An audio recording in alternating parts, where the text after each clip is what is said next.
Namaskar Namaste to ji. everybody, and welcome to this unique program that we are hosting today.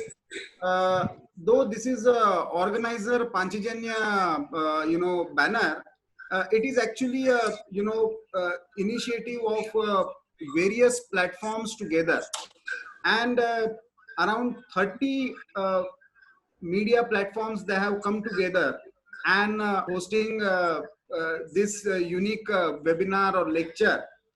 Uh, since this situation where we are facing the pandemic, there are many questions that are being asked as far as the economic revival is concerned, and no society or sector is immune from the impact of this global pandemic.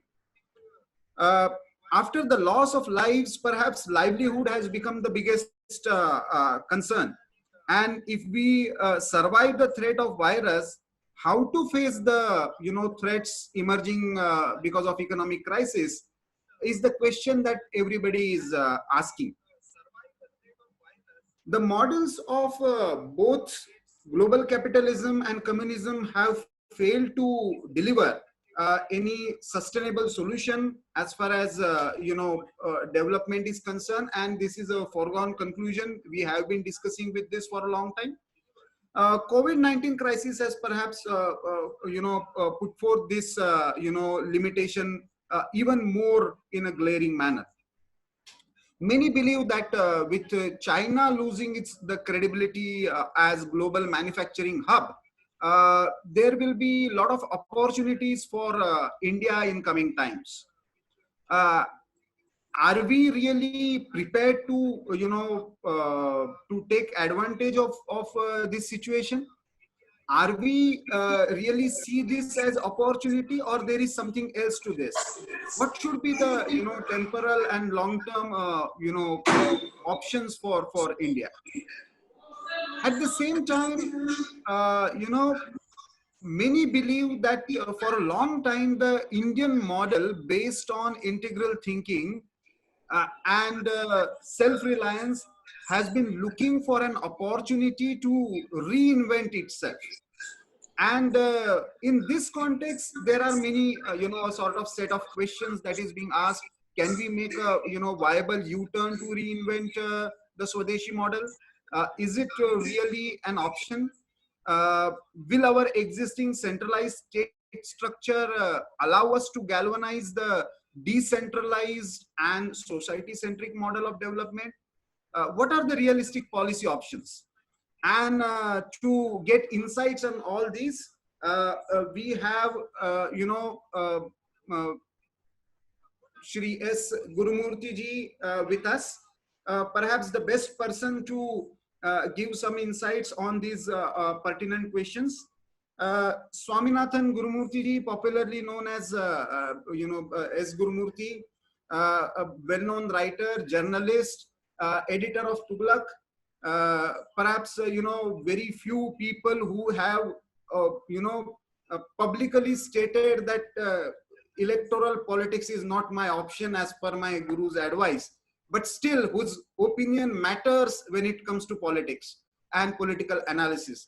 uh, Gurumurthy ji is a chartered accountant by profession, a corporate advisor of high standing, highly rated investigative writer, journalist, who has seen many cases of high level between corporates and government both. And the Business Baron magazine rated his knowledge of economics, finance, and accounts as outstanding. We have experienced his oratory as well as knowledge, in-depth knowledge, many a times. And it has been recognized not just in India, world over on many platforms. Besides being a professional, he has been a keen academician. He has been the visiting professor of IIT Mumbai on Indian models of economy, business, finance, and management. He is presently distinguished professor of legal anthropology in Shastra University in Tanjore also. Gurumurthy ji has been associated with the Swadeshi movement for a long time, and remained a crusader against the evils of modern economic policies. He has been the propounder of Bharatiya model, and since, if I'm not wrong, since 1990s, early 1990s, he and his team has been investigating on various, rather studying on various models, decentralized models of development. And perhaps this is the most relevant time for, his ideas and learnings that have come up from 1990s about various, whether it is Mandvi or Surat or various models that still exist in India. And one of the founders of Vivekananda International Foundation, Delhi-based strategic think tank, Guru Murthy ji, is also now the chairman of its board of trustees. So perhaps the best person to give us some new ideas and insights as far as the rebuilding Indian economy, opportunities and challenges. So Gurumurthy ji, we have around already some few experts in our Zoom meeting. But besides this, this meeting is being broadcasted by 30 media portals all over India. So many people are watching. They have started pouring their questions. So Shri Guru Murthy ji, I welcome on behalf of all of us. Organizer Panchajanya takes really this moment as a moment of pride for hosting you on this webinar, Rebuilding Indian Economy, Opportunities and Challenges. Guru Murthy ji, please. Thank you, Praful ji. You rightly introduced me as someone who has been trying to uncover the hidden potentialities of the Indian economy, Indian economic model, entrepreneurship from 1990s. I began as a corporate advisor. I was also glued to this modern economic thinking, and I was basically a finance and tax and legal advisor to corporates. But when I got into the Swadeshi movement, the empirical knowledge that I gained opened a completely different paradigm. The operating paradigm of India was entirely different from the official paradigm. This was the first contradiction I found. And from that time onwards, over 25 years, I have been trying to understand, not from the point of view of finding a model for India, actually finding what is the model operating in India. That's the difference between me and others, in the sense that the model that we had tried to impose on India, whether it is the socialist model or the globalist model, is an alternative actually. Many people try to think Swadeshi is the alternative. It is actually the reverse. The functioning model is Swadeshi, and the alternative has not worked in India. This doesn't require any proof, and I will establish it with reference to what is the global thinking on this and the national thinking on this, how it has actually not percolated down to the thinkers, the economists, the media, the academics.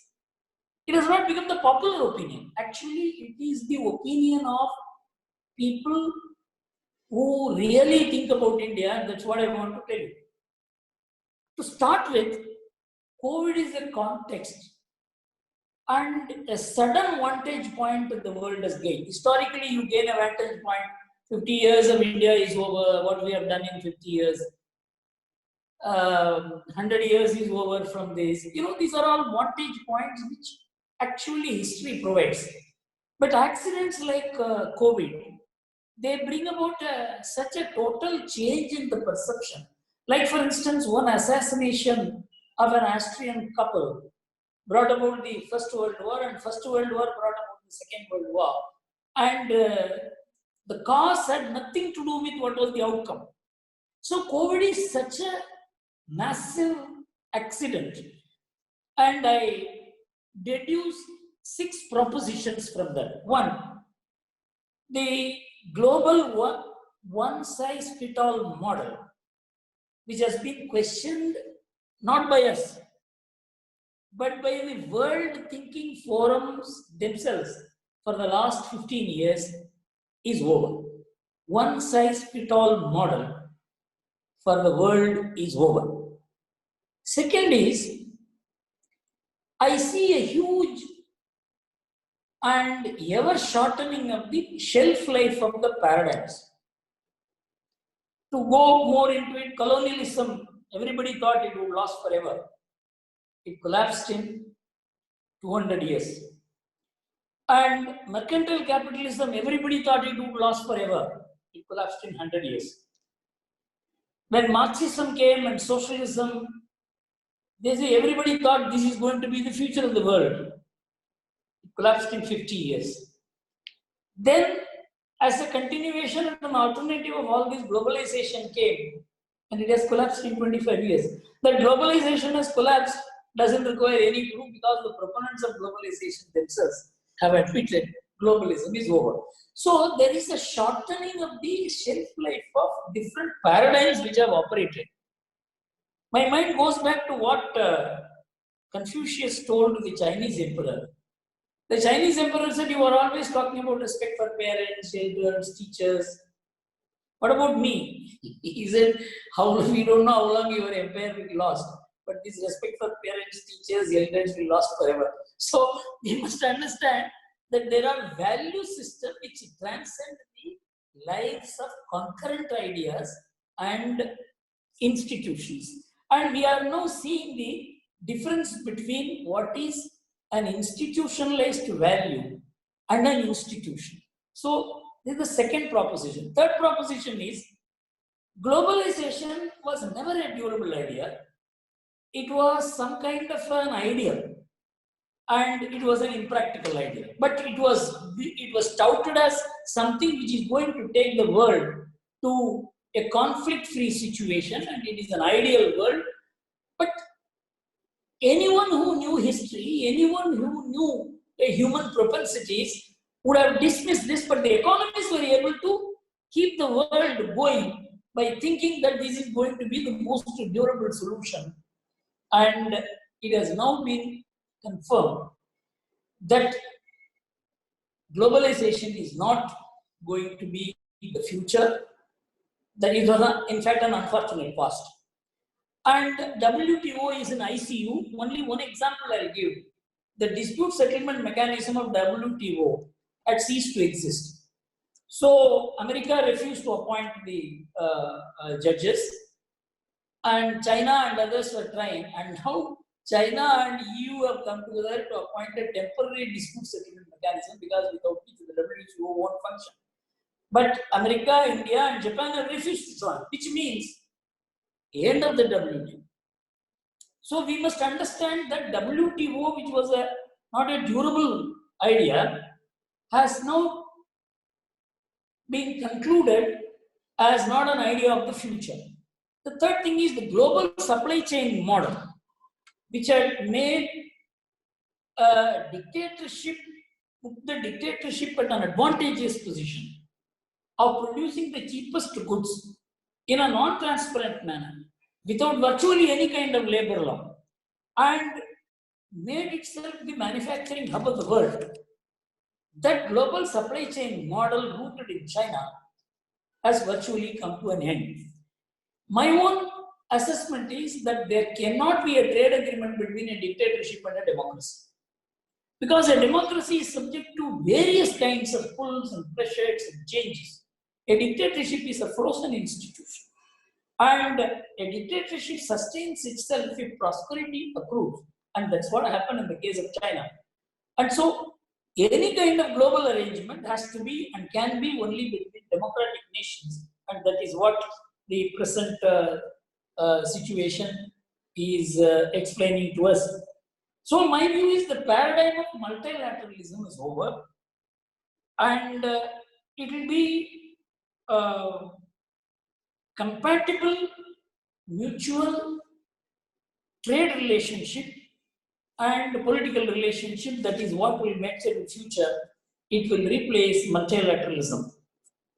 And now finally, putting together all these propositions, there is going to be a global political economic order like of which we have not seen, something different after COVID as compared to what existed and what we experienced before COVID. So Actually, with one size fit all model, which was introduced because the Western model of anthropology was actually drafted into economics in 1951. The United Nations itself prescribed one size fit all model for all, including the underdeveloped nations.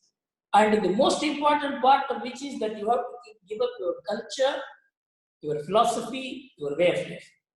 Then only you can join this global model. This was the announcement. And that is how it carried on till 2005, when for the first time after experiencing globalization and its instabilities, the G20 nations, finance ministers and central bank governors, they first came up with a declaration that this one size fits all model is not sustainable. Each country has to work out its own model. This did not even echo in India. Nobody even discussed about it. In 2008, the World Bank itself said that this one size fits all model won't work. For someone like me, like us to say this, it is very painful because they have been advocating this model. And so each country will have to work out its own model. In 2010, 12, and 13, the UN itself came to the conclusion that this one size fits all model is a wrong approach. But none of this really got reflected in the Indian discourse. You will be surprised, and many people will be surprised when I say this. It is the founding document of the Niti Aayog, which was propounded by the government which was elected in 2014, the Modi government, which first said that this one size fits all model won't work. You cannot transplant something from outside India into India. We should look at what will work in and for India. It has to be a Bharatiya model for development. I don't think even the Niti Aayog followed this. I don't think the media even discussed this. And I will give the breakdown details of what it means and what actually happened and what kind of crisis we are facing. We were declaring that one size fits all model won't work in India, but we were following that model. That is the reason for our present difficulties, and I am happy that COVID has pronounced kind of an end for all this. So, one size fits all model was theoretically discarded by the Niti Aayog founding resolution of the cabinet. But our economic thinkers, our policy makers, our bureaucrats, our economic institutions, from which I will exempt nobody, are still the Xerox copies of the Western thinking, which is very, very unfortunate. So this one size fits all model also said macroeconomic fundamentals, which are working all over the world, should also be followed in different countries. But the countries which were saying that you should follow the macroeconomic fundamentals stopped following the macroeconomic fundamentals in 2008. One of the things is that you should not be printing your money, which means the government should not be borrowing from the central bank. This was one of the central pieces of advice. That is precisely what all the leading economies began doing, whether it is America, whether it is European Union, whether it is Japan. America has, from 2008 to 2001, had printed something like $4 billion to $6.5 trillion. This is the amount of money that the US government has borrowed from the US Federal Reserve System. Japan is printing at the rate of $60 billion a month. European Union's this borrowing runs over $3 trillion. Why I am mentioning this is, then why are you prescribing these rules for others, which you don't yourself follow? This is where the global financial system operates as a constraint on India, which is not being understood by our monetary authorities, our fiscal authorities, our economic thinkers, our government, and it is unfortunate that it is not any economic theory in operation. It is actually the Wall Street kind of influence that operates in India. I put it in simple terms for a layman to understand. In India, rupee gets created when the dollar comes into India. Neither RBI nor the government of India can create rupee. It is only when the dollar comes in, the rupee gets created. That means if the US Federal Reserve System reduces the interest rate, then people will begin investing in India for better return, and that creates money in India. And this has been going on after 2008, at least it must have changed. It has not changed. In 2015, the government of India thought of amending the FRBM law, which said the government should not borrow from the central bank. But that was scotched because we have to follow the macroeconomic fundamentals. We have to conform to fiscal deficit of 3%. The fiscal deficit of 3% has no economic basis. It has been admitted by the European Union. Because when several nations of the European Union joined together, they said, no, somebody had 8% fiscal deficit, somebody had 10%, somebody had 1%. So all of us must have a common percentage. That is how the 3% fiscal deficit was arrived at. How did it become an economic norm for developing nations and developed nations? It is not explained even today. We adopted it with the result, even for a developing economy, when we need more capital, we cannot produce more capital through our borrowing from Reserve Bank. And we have to expect capital only from outside. On the basis of only capital will be created in India. I tell you, this will never fit for 1/6 of the population. And this model has now come under very heavy question. And actually, only in a crisis, new theories develop, experts come up. Old existing experts have never solved a crisis. For example, classical economists never solved the 1930 depression. It is a new thinker. It is Maynard Keynes. The Keynesian economics became the model. And then when Keynesian economics was creating a lot of problems, high inflation, joblessness, then Milton Friedman came and said, no, we cannot accept Keynes. We have to now go for, this is the money expansion that is needed. Otherwise, inflation and joblessness will continue. He got Nobel Prize. And his policy was adopted. 5 years it yielded results. In 1997, the US Federal Reserve System said we have discarded Milton Friedman because globalization has come and America began printing dollars for the world. And later in 2008, when this whole crisis occurred, they gave up all the theories and began printing money to survive. This was based on no economic theory. But that was needed to make the economy survive. This absolutely contrarian thinking in economics only what saved in 2008. And it is like crisis producing ideas and theories and experts. It doesn't happen in India. It's an unfortunate thing. We are not really thinking for India. We are merely carbon copies, Xerox copies of the Western thinking, and that is actually being questioned by this. 2-3 just examples I will give, and then I will come to the current situation. In fact, in Chennai, the Business Line magazine had organized, newspaper had organized a seminar in 2014, early 2014, where 3 economists were there, including Ratin Roy, who I remember because he spoke last. And I asked the 3 economists, can you tell me there is a functioning economic theory today which applies to everybody?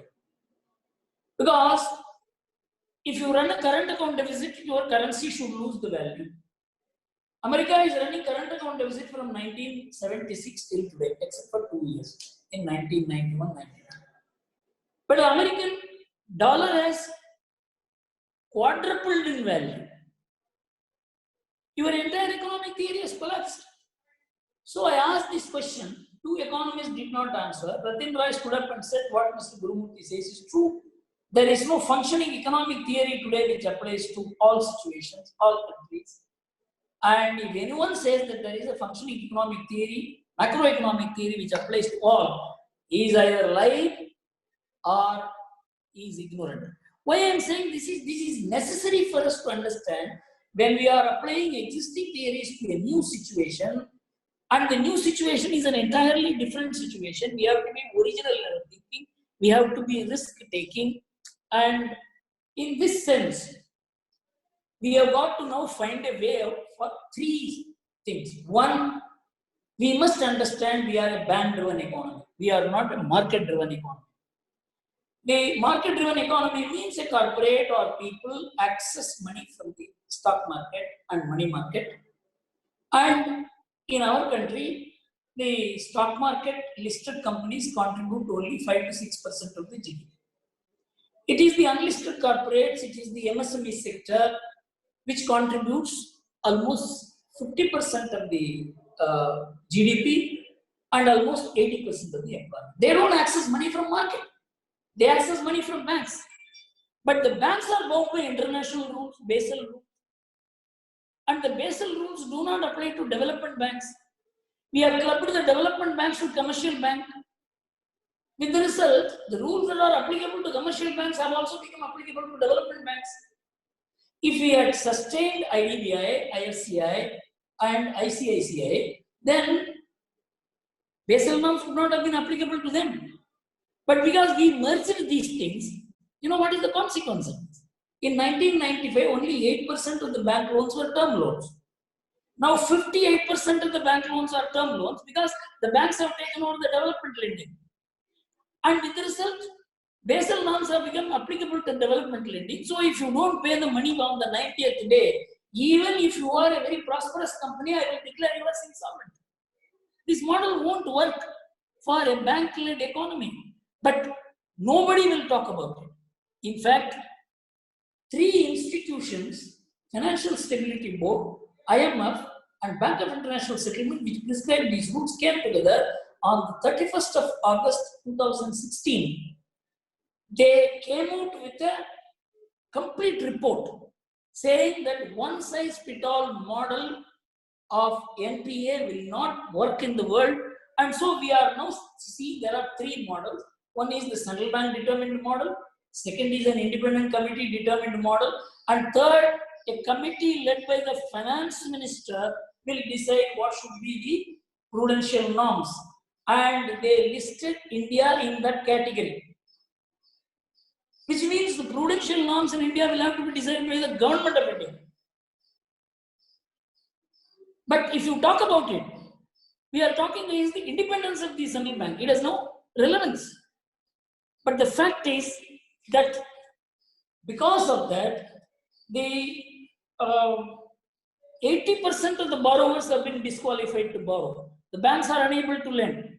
The banks, out of 11 lakh crores of deposit which the banks have received, 6 lakh crores they have deposited in the RBI. The banks got into trouble by lending money, over lending money in 2004 to 2009. And they are getting into trouble by not lending the money. When the economy needs the money, the bank has the money, the bank doesn't lend the money because of the wrong prudential norms that we are following. I think the RBI and the government should sit together and work out a model by which all the people who have been declared as NPA, provided their companies, their businesses are viable, they should be having a one-time restructuring plan without which the way we want to come out of COVID, we will not be able to come out easily. So, what is the way forward? India has tackled COVID very well because the debate in India is one point which I want to make. How is the spread of COVID is to be decided by how many tests are there and how many infections are there. So the NPR report in America says that if the tests yield less than 10% infection, then the tests are adequate and the spread is controlled. You know, in every country, it is 15%, 14%, 20%. In India, it is between 3 and 4%. Even in Japan, it is 8%, double of us. So we must understand that we are tackling COVID so well. And there are other reasons for that also, which I don't want to go into. And now, we are now moving out of the lockdown situation. This is where I am coming to the current thing. You have to put it in the background of what I have said. What policy changes are needed to arrive at. I am of the view in the next 3 to 6 months, the bottom of the pyramid will begin working all right. That is because we are broadly a family-based, community-based economy where people are not individuals are not isolated, they are not discarded. Even today, what is the migrant worker? They want to go back to their families. So even in the migrant workers, the issue is that out of 3.3 crore migrant workers, this is the statistics of 2011, only a few lakhs want to go. Rest of them want to work in their own places. Only a few lakh people want to go. And this is not being highlighted, that people do not want to unnecessarily move. Only some people want to move for whatever reason. So the revival of the bottom upwards economy, as we remove the curves, the bottom upwards economy will revive, but there will be changes at the top, because now those who are having these high-flying salaries, high-flying lifestyle, high-flying travel, staying in five-star hotels, this kind of, the elite group of business executives, that is going to take a huge hit, because the very way of doing business has changed. We will be addressing the public meeting. We are now doing what? We are doing the same thing with much less cost, much more effectively. And so the way of doing business, the communication, which was theoretical, has been turned into a practical proposition by the lockdown, lockdown way. So with this, what is happening in the world, how is it going to help us? There are two good reports which have come from the Asia Equity Division of Credit Suisse. This COVID situation has a background. The background is the American economy has taken a huge hit in the last 10 years because of putting all the dirty industries, manufacturing, and through the technological development also in China. Those who produce will produce technology. This China has proved. If you allow them to produce hardware and software together, they were able to produce 5G chip. The world has not been able to match their cost, because in a dictatorship, truth doesn't come out easily.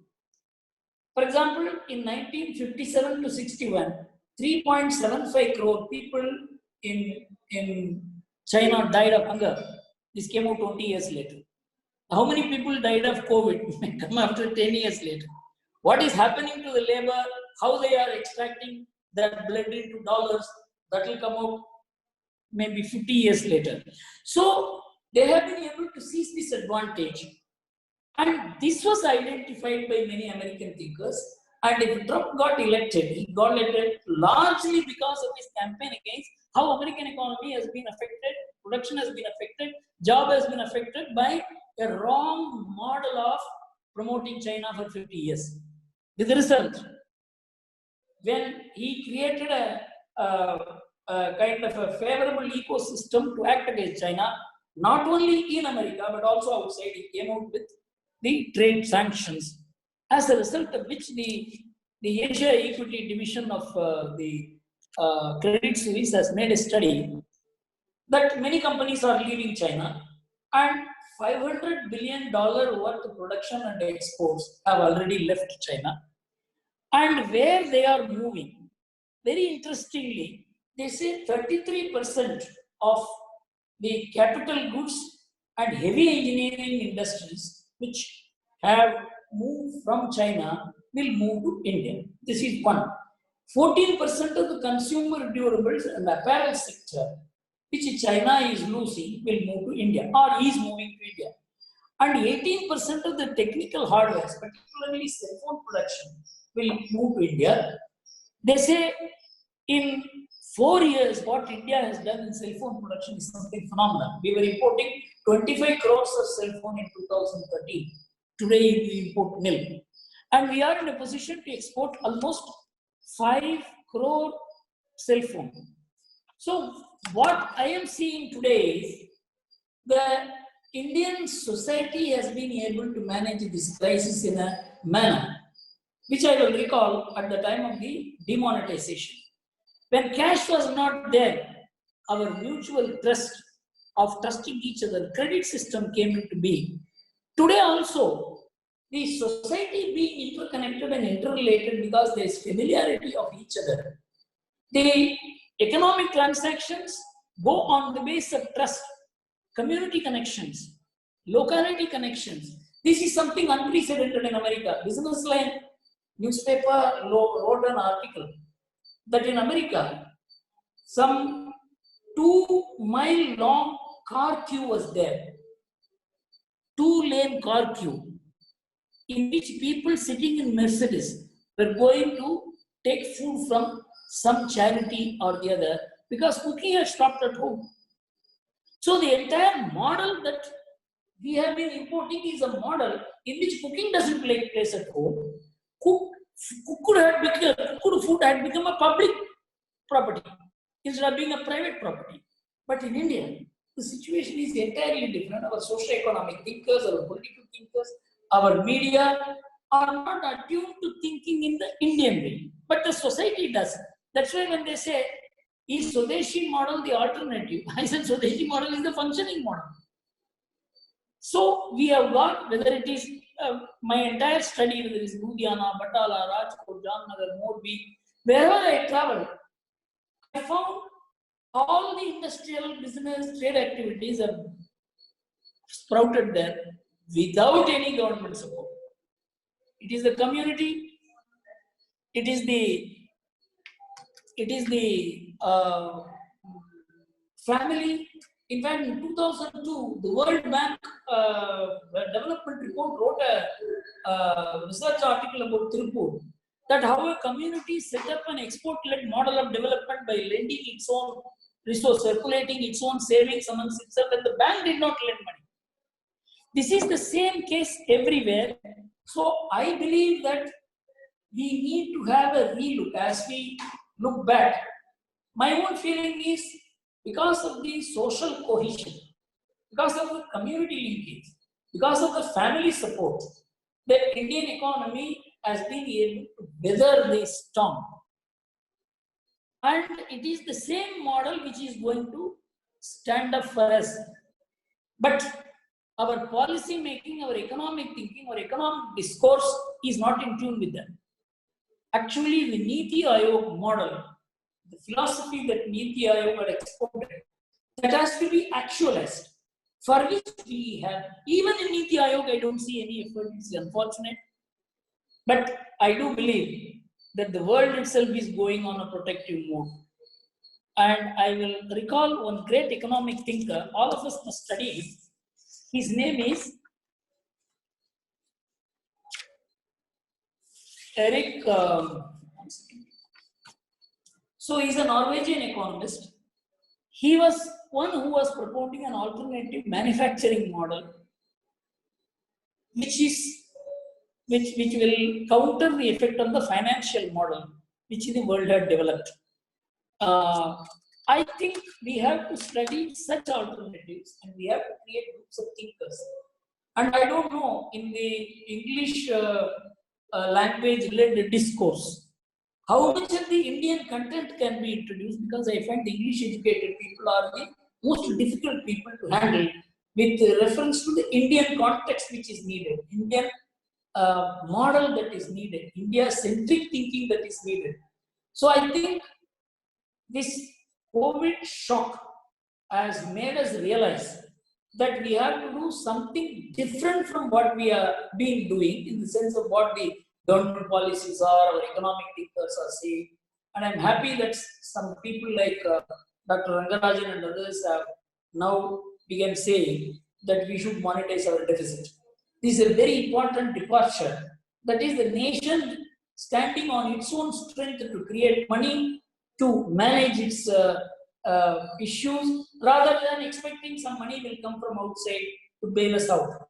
I think that kind of thinking has to change, and if it changes, we will fast forward our post-COVID economic management as well as our development effort. But in any event, I see a very bright future ahead of India, because India has been a moderate country. Moderate in consumption, moderate in setting up. I don't want India to grow at 12%. I would like India to grow at a sustainable rate of 7 to 8%. So, which is not finance led, which is management led, it is production led. I think that kind of thing is coming, and our entrepreneurs, particularly the medium and small entrepreneurs, will be able to rise up to the occasion.